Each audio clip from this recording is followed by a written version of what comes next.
నమస్తే welcome to special focus. Hyderabad లో చినుకు పడితే వణుకే. వర్షాకాలం వచ్చిందంటే నరకమే. చినుకు పడగానే రోడ్లు చిత్తడిగా మారుతాయి.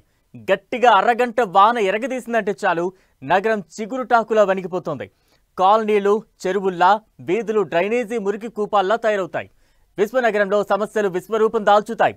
నిత్యం పద్మ వ్యూహంలా ట్రాఫిక్. ప్రభుత్వాలు మారుతున్నా హైదరాబాద్ తలరాత మారదా? ఎందుకీ దుస్థితి?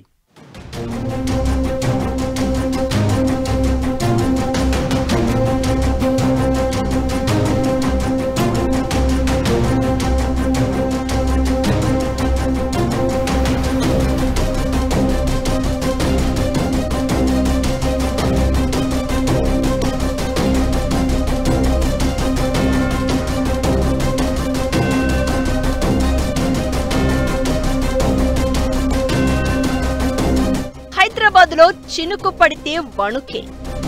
నిత్యం పద్మ వ్యూహంలా ట్రాఫిక్. ప్రభుత్వాలు మారుతున్నా హైదరాబాద్ తలరాత మారదా? హైదరాబాద్ మెట్రోపాలిటన్ సిటీ, వేగంగా అభివృద్ధి చెందుతున్న నగరం. అటు గత చరిత్ర, నవాబుల వైభవానికి ప్రతీక, ఇటు హైఫై కల్చర్, ఐటీ హబ్ కు వేదిక. విభిన్న సంస్కృతులు, రకరకాల కాలనీలు, రాత్రింబవళ్లు తేడా తెలియని జీవితాలు. కానీ ఇది కాయిన్ కు ఒకవైపు మాత్రమే. మరోవైపు నగరం నిత్యం సమస్యల వలయం. వర్షాకాలం వచ్చిందంటే నరకమే. చినుకు పడగానే రోడ్లు చిత్తడిగా మారతాయి. కాలనీలు చెరువుల్లా, వీధులు డ్రైనేజీ మురికి కూపాల్లా తయారవుతాయి. గట్టిగా అరగంట వాన ఇరగదీసిందంటే చాలు నగరం చిగురుటాకులా వణికిపోతుంది.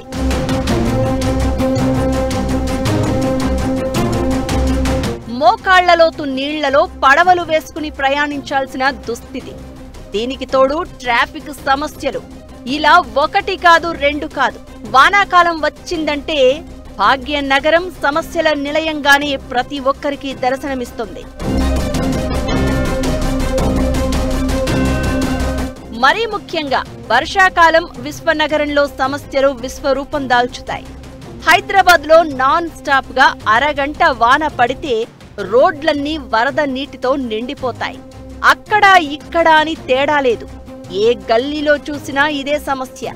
Hitech city, Banjara Hills, Jubilee Hills, Panjagutta, Begumpet, Secunderabad, Uppal, Miyapur, Kukatpally, Ameerpet, Khairatabad, Nampally, Koti, Rajendra Nagar, ఇలా నగరంలో అన్ని వైపులా ఎన్నో కాలనీలు చెరువుల్ని తలపిస్తాయి.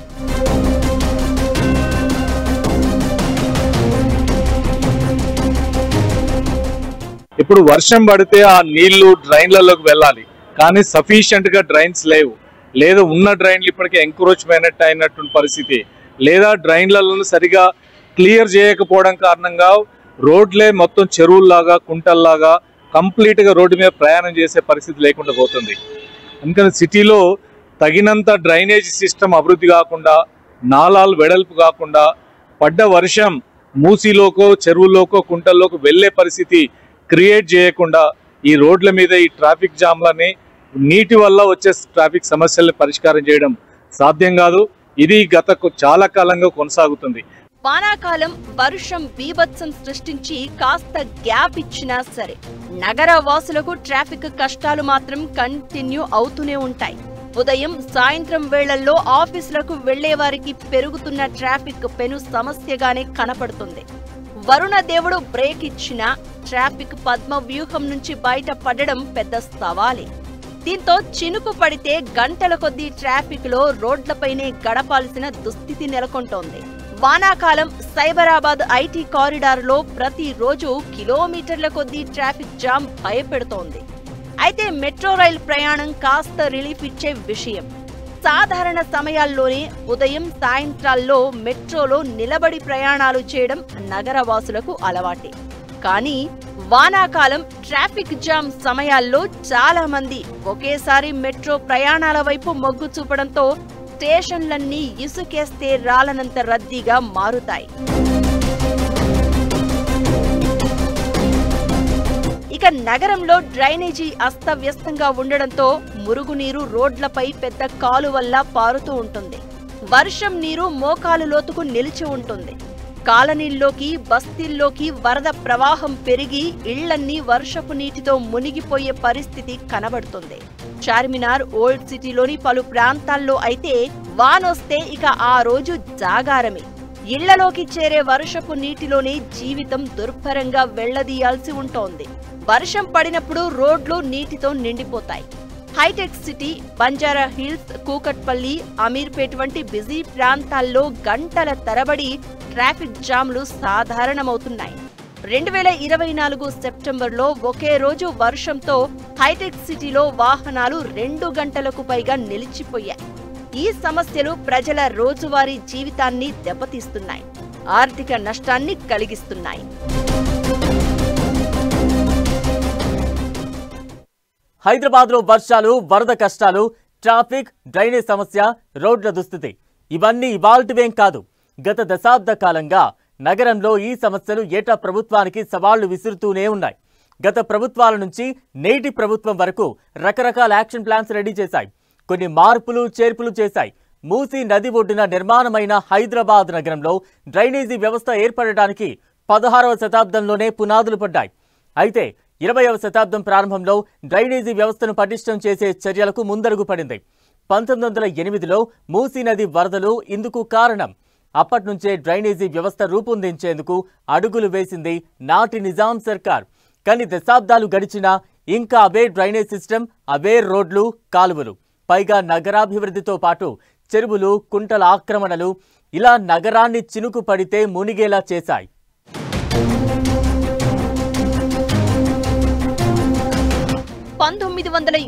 లో మూసీ వరద తర్వాత నిజాం 7వ నవాబు Mir Osman Ali Khan city improvement trust ను ఏర్పాటు చేశారు. వరద నియంత్రణ వ్యవస్థల నిర్మాణాలకు నాంది పలికారు.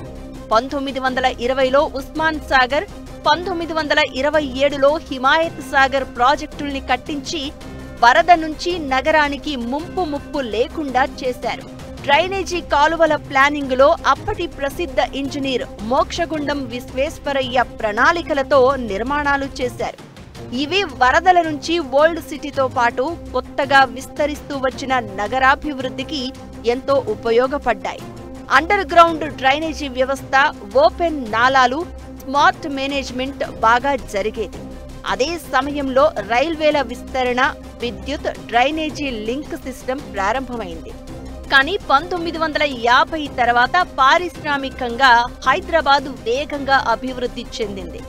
నగరం చుట్టూ భారీ నిర్మాణాలు పెరిగాయి. ఉమ్మడి ఆంధ్రప్రదేశ్ రాజధానిగా హైదరాబాద్ ఏర్పడ్డాక జిల్లాల నుంచి నగరానికి వ్యాపారం, ఉద్యోగం, ఉపాధి పేరుతో వలసలు పెరిగాయి. 1990 తర్వాత ఐటీ విప్లవంతో ఇటు హైటెక్ City, Madhapur, Jubilee Hills, Banjara Hills లాంటి కొండ ప్రాంతాల్లో నగరం వేగంగా విస్తరించింది. కానీ నాటి పాలకుల నిర్లక్ష్యంతో డ్రైనేజీ వ్యవస్థ మెరుగుపడలేదు. ఒక పక్క నగరానికి వలసలు పెరుగుతున్నా నివాస భవనాలు, కార్యాలయాలు, పబ్లిక్ ప్రాజెక్టులు, పరిశ్రమలు వచ్చి చేరుతున్నా పాతకాలం నాటి డ్రైనేజీ వ్యవస్థకి కొత్త డ్రైనేజీ సిస్టమ్ను కలుపుతూ వచ్చారే కానీ అవసరమైన అభివృద్ధి ప్రణాళికలు వేసింది తక్కువ. రాజధాని నగరంలో రియల్ ఎస్టేట్ భూమితో సిటీలోని చాలా చెరువులు, నాలాలు, కుంటలు కబ్జాలకు గురయ్యాయి. మూసీ నది పరివాహక ప్రాంతం, బఫర్ జోన్లలోకి రియల్టర్లు, కబ్జాదారులు చొచ్చుకొచ్చి నిర్మాణాలు చేపట్టారు. దీంతో వరద సమయంలో డ్రైనేజీ, మూసీ నది ప్రవాహానికి తీవ్ర అడ్డంకులు ఏర్పడ్డాయి. ఇలా మెల్లగా వరదలకు నగరం మునిగే పరిస్థితొచ్చింది. 2014 నుంచి 2023 మధ్య వ్యూహాత్మక రోడ్ల అభివృద్ధి ప్రణాళిక SRDP కింద హైదరాబాద్లో రోడ్లు, ఫ్లైఓవర్లు, అండర్ పాస్ల నిర్మాణం చేపట్టారు. వాటర్ లాగింగ్ తగ్గించడానికి డ్రైనేజీ ఇంటిగ్రేషన్ కు చర్యలు తీసుకున్నాయి. కానీ ట్రాఫిక్ మేనేజ్మెంట్ మెరుగుపడ్డా రోడ్లు, డ్రైనేజీ మెయింటెనెన్స్ లో లోపాలతో ఇబ్బందులు తీరలేదు. 2017లో Musi river front development corporation ను ఏర్పాటు చేశారు. కానీ పూర్తి స్థాయిలో ఇది అమలు కాలేదు. మూసీ నదిని గుజరాత్లోని సబర్మతి నది తరహాలో మార్చాలన్న ప్లాన్, రబ్బర్ డ్యాంతో వాటర్ ఫ్లో మెరుగుపరచడం ఇవన్నీ కాగితాలకే పరిమితం కావడంతో వరదల నియంత్రణ జరగలేదు. అప్పటికే వేల ఎకరాల ప్రభుత్వ భూములు, చెరువులు, కుంటలు కబ్జాకు గురై భారీ నిర్మాణాలు జరిగాయి. ఇలా ఏర్పడ్డ కాలనీల్లో వానలు పడితే అవి చెరువుల్లా కనిపించడం ఇప్పటికీ చూస్తున్నాం. ఇప్పుడు ఈ ప్రభుత్వం కొత్తగా వచ్చిన తర్వాత కొన్ని ప్రయత్నాలు చేశారు. ప్రత్యేకంగా ఎక్కడైతే వాటర్ బాగా పెద్ద ఎత్తున లాగింగ్ అవుతుందో, నీళ్లు నిలబడిపోతున్నాయో అక్కడ కొన్ని సంపులు కట్టారు. ఆ సంపులు కట్టినవి కూడా ఇప్పుడు ఏమీ పూర్తి స్థాయిలో దానివల్ల ఫలితాలు వచ్చినట్టు మనకు కనపడట్లేదు. కొంత రిలీఫ్ ఉంది. గత ప్రభుత్వం SNDP వల్ల కొంత ఫలితం ఉంది.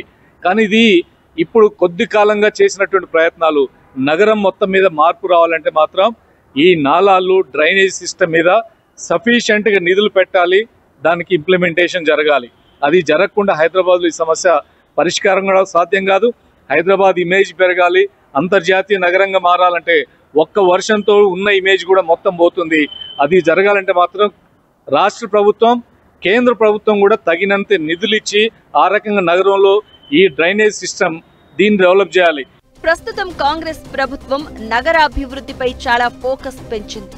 మూసీ రివర్ రిజువినేషన్ ప్రాజెక్టుతో పాటు గతంలో కబ్జాలు, ఆక్రమణలకు గురైన చెరువులు, బావులు, కుంటలు, ఇతర ప్రభుత్వ ఆస్తుల్ని కాపాడి తిరిగి స్వాధీనం చేసుకునేందుకు హైడ్రా వ్యవస్థను తీసుకొచ్చింది.